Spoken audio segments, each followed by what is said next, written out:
Hey, what's happening? It's Green Thumb. So we're back in the garden today. Look at that. We're finally rocking and rolling out here. We've got lots of heat. So, you know, 30 Celsius every day. We haven't had a lot of water though, so some of the plants are definitely suffering from from the water shortage. But there's only so much you can do about that. So every time I'm here, I smash it with the watering cans and just trying to keep things alive. So I'll flip this around. I'll show you guys what we got going on. Look at that. Now we're talking, eh? Now we're talking. Go for a little walk up and down the rows. This is kale, guys. Look at how thick this kale is growing. I got to clean that out because it is super thick. I can't even see in there. So we've got dwarf curly kale and dino kale. My dill's taken off. I got to cut some of that down. I picked some dilly beans today and I'll show you that. That's our Swiss chard. Here's our parsley with some more Swiss chard. Some of this is getting a little overripe, so I got to pull it. And okay, come here. There we go. Weeds. It's always a process. Here's my big ass cilantro bush. So we're gonna thin that out. Here's something I can show you guys. Where'd that thing go? Oh, I lost it. Is it gone? Oh, I'll show you guys a Japanese beetle if you haven't seen one before. Oh, here we go. Look. Get out of there. See those? Those are Japanese beetles. And those things are atrocious. Pick them all off with your hands. Sometimes I drown them. So I lost most of those. So Japanese beetles will literally come through a crop and they will just eat it till there's nothing left. My Thai basil isn't doing so good. It's going to flower, but the bees like it. So we'll let the bees have some of it. I took the weed whacker down to the spring garlic because the weeds overtook it and I couldn't tell what was weeds from garlic. So I just took the weed whacker to it. I just had enough. I couldn't stay on top of the weeds along with everything else. And once it got out of control, it just got out of control. So I'm out of garlic harvest, which kind of sucks. We've got carrots. So I'm going to reseed some of these. I'll probably pull from, those are onions. So from the edge of the onions till about where it starts to get thick, I'm going to replant that. And then we're going to have a really nice onion harvest this year. Aren't those beautiful? Considering they haven't had a whole lot of water, those onions are looking pretty nice. And the leeks, hey, let's get you guys down here so you can see in there. These are all those gorgeous leeks. We're gonna have tons. Gonna make potato leek soup. We're into the peppers. I haven't even looked into the peppers yet today, so. Oh yeah, look. There we go. They're starting to come along. They need more water too, but they like the heat. So for you guys that are growing peppers, don't worry if it gets too hot. Peppers are a tropical plant, so they're used to the heat. Oh yeah, there's another one. Trying to get out of the sun. There we go. Maybe we can do it this way. What do we got growing in here? I'm hoping I'm gonna have a whole lot of jalapenos this year because I'm gonna make cowboy candy and that sort of stuff. So you guys are seeing some of this for the first time as I am because I haven't been here in almost 2 weeks. So, oh yeah, look at that.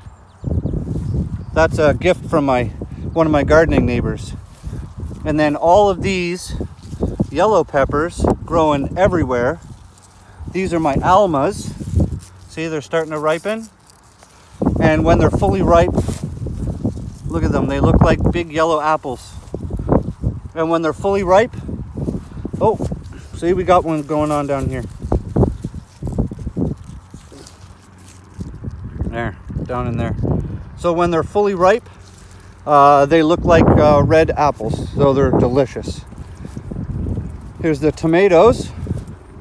Look at the size of the clusters of tomatoes. Look, there's my hand. All those tomatoes, all that is on one fruit set. We are going to have loads of tomatoes this year.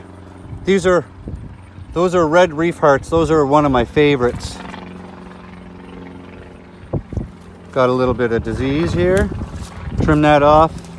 As you're going through your garden, guys, when you find diseased bits and pieces, rip it off. Get it out of there. Look at this. How's that for one fruit set? Hey, what do we got here? Nine tomatoes? 10 tomatoes on one fruit set? Same here. Just tomatoes everywhere. And then we'll spin that around. So these are my mortgage lifters, red reef hearts, cherry tomatoes, that sort of stuff. And this whole row in front of me here are my Romas and San Marzanos. And I'm having fertilization issues. This is not from a lack of calcium. I put calcium in every single tomato hole, so I'm not having a calcium problem. This is a fertilization problem. See? So, blossom end rot. Yeah. Which kind of sucks. But it is what it is. But, you know, one of the other things that's happening is I have these planted so close together that the wind and all that isn't necessarily getting through here as much as I wanted. So next time I come through here, when I have a bit more time, I'm going to cut some more of the leaves off. Here's my cabbage. This is my first year really growing cabbage. Last year I grew them. They didn't do so well. So I'm not entirely sure when these are ready. So I got to look into it. So if you guys who grow cabbage regularly could tell me when these are ready. So I have fairly large hands. So I'll show you how big that cabbage is. It's about 10 inches across, side to side. If you guys grow cabbage, can you let me know if that's ready? And then, like I said, since I don't grow cabbage, I'm not used to the process and what they need to do. And this is another cabbage, and it's not growing ahead at all. So do I just tear this out? Because there's no point in me maintaining it if it's not going to grow ahead. And as you can see, those two have full heads, and this one just has massive leaves. I don't know if that's a stress response to the watering problems or what. We've got snap peas. Oh, got to pick some of those before we go home. Yeah, that's going to be yummy. And then we've got snow peas. Look at the size of these snow peas. Pick those today. And we've got, get out of the sunlight there. This is more Swiss chard. This is rhubarb Swiss chard, I think it's called. Here's my zucchini plants. I put out that video this morning showing you guys how to put your zucchini away into storage if you don't want to eat it fresh. And then look at this. We specifically came here today to pick bush beans. How's that for a basket of bush beans? That thing weighs, I don't know, 8 pounds maybe. So I'm making dilly beans out of those tonight. So when I get home, I'll fire up the camera when I'm making bush beans and dilly beans, and I'll show you guys how easy it is.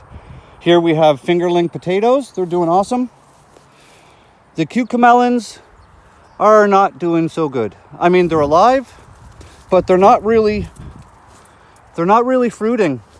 And I'm not quite sure why. See, I mean, there's just a little one, but by now I would have hundreds upon hundreds in here. So that could also be a watering issue. These are my potatoes back in there. I think they're getting close to being ready. This monster vine here, from there all the way across, comes off all the way from the patch over there. You guys saw my video I put out 2 weeks ago or so for trellising up the climbing beans. So another Japanese beetle, lovely. So here's all my beans. They're climbing up that trellis. Get that out of the way. And the cucumbers I planted, they're coming along. I got to trellis them up. I got to come back this week sometime and trellis up these cucumbers. I need them to get climbing. I don't want them on the ground. Let's take a peek in here. All right, flowers are coming along. So once we got flowers, we're gonna have beans real soon. So these are gonna be my eating beans, and I'm gonna jar them and can them. And so that whole basket of bush beans you saw came from this patch here. It's maybe 10 feet long, and the actual plot is only 30 inches wide. It's spread out because they fall over because they're heavy. But so that's only 30 inches wide and about 10 inches long, and that's the first picking of bush beans. And so they'll have another flush of bush beans by the end of the season. And here's all my potatoes. You got to watch out for these. See if it'll zoom in. Get it in the sun. That's a potato beetle. You know what you do with those? That. Before they got hard like that, they were pink. It's the weirdest thing. I've never seen them before in all the years I grew potatoes. So we've got honeydews here. We've got watermelons. They're starting to come on. And I have to watch where I walk now because all the vines from the squashes, they're just trailing everywhere. Like, I mean, they've trailed from here all the way over into the other garden over there, right? And we've got squashes starting to grow everywhere. We got acorns. We've got, this is a new variety that my friend gave me. That thing's pretty big. That's about 8 inches long. Lots and lots of flowers. Look at that, flowers everywhere. More squash, and they hide, right? So you gotta look. What else we got? So yeah, I've got, I don't know, 5 or 6 different kinds of squash growing in here. Picking them is gonna be interesting. And then, what else we got? See, look at this, talking about the vines just trailing everywhere. And then we've got my sweet potato. This is more of an experiment than anything. I mean, most people, they normally grow a whole patch of sweet potato. They kind of segment a section of their garden for sweet potato. But yeah, so that's just kind of a walkthrough. Thought you guys might want to see what's happening in the garden. Everything is really hurting. Like, you know, generally I grow tomatoes 8 to 13 feet tall, and I'd say the tallest tomato I have now is 5 feet, and it's August 2nd. So we are way behind in our height. We are also way behind in our production. Normally by now I'm eating, you know, toasted tomato sandwiches on a daily basis from about mid-July. So not this year. But, you know, at the end of the season, if it means I have more to put away and less to eat, excuse me. If it means I have more to put away at the end of the season and less to eat now, I'm okay with that, because the local produce is for sale in the grocery stores and the farmers markets and stuff. So I can go there. But I can't really do that to put produce away for the end of the season. It's just massively cost prohibitive. Can't believe how thick this kale plant is. Like, I can't even get in here to see what I gotta do. Hey, look, a hole. So yeah, so I thought I'd give you guys a bit of a walkthrough. Figured you guys want to see what's happening. And I'll release this video when I get home, and then tonight I'll fire up the dilly beans and I'll film that, and I'll probably release that content maybe tonight, maybe tomorrow, depending. So, all right, guys, have a great day. And remember, if you're looking for beans and you want a lot of beans to eat, bush beans are the way to go. Look at all those. And you know what's cool about these purple ones? Let's get that in the sunlight. You know what's cool about these purple ones is that after you steam them, they turn green.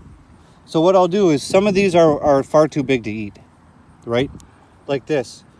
When they get this big, they get leathery on the outside, right? They get leathery. So what I'll do with these real big ones is I'll put them aside. Yeah, see? Like that. I'll put them aside. Like that bean's almost 8 inches long. I'll put them aside and I'll strip the beans out of them, and then I'll just replant those next year. So I mean, it's no loss. It sucks because I won't have as many bush beans to make the dilly beans with today, but it is what it is. All right, guys, it's Green Thumb. Have a great day. Grow good food and water your gardens, because I know some of you guys are getting hit real hard with heat. So, you know, your plants really require that water. They're going to flourish if you can keep them wet, and especially deep water them. That's the most important kind of watering, is deep water. If you don't deep water them, they develop surface roots, and surface roots will not search for water the way your deep roots will. So if you're only going to water them, you know, sporadically, make sure you deep water them. Don't just give them a sprinkle across the top. Okay? All right, everybody. Have a great day. You know I love you. Green Thumb out. Peace.